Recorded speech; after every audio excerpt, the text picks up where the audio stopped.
Ang Pilipinas ay mayaman sa kultura at tradisyon, at bawat rehiyon ay may natatanging sayaw na sumasalamin sa kanilang kasaysayan at pamumuhay. Mula sa gitnang Luzon, sa puso ng Katagalugan, nagmula ang tinikling na may kasuotang barot saya. Ito ay tanda ni Maria Clara at tapang ng mga Katipunero, larawan ng ganda, dangal at diwa ng ating lahi. Sa kabundukan ng Hilagang Luzon, sa lupain ng Cordillera, umaalingaw-ngaw ang sayaw ng pakikidigma, sayaw ng agila at sayaw ng panliligaw.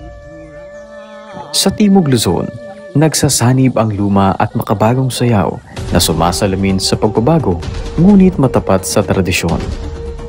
Sa Kabisayaan, umaalab ang oratsa, tinagyang at ati-atihan, mga sayaw ng pananampalataya, kasayahan at matatag na diwang Bisaya. At sa Mindanao, kumikislap ang kagandahan ng singkil, isang alamat na isinasayaw, hiyas ng mga Maranao at yaman ng Timog.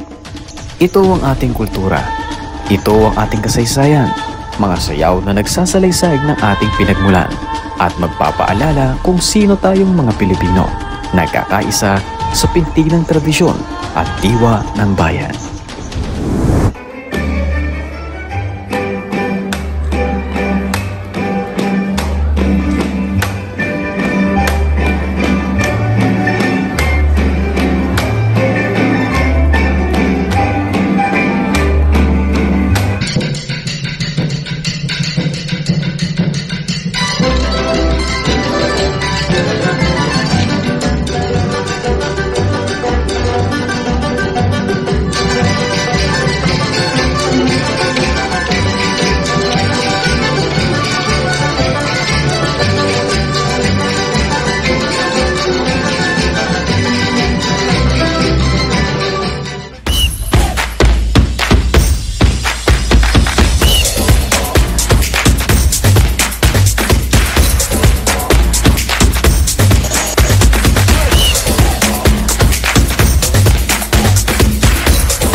Baba Nam Kevalam, Baba Nam Kevalam, Baba Nam Kevalam, Baba Nam Kevalam.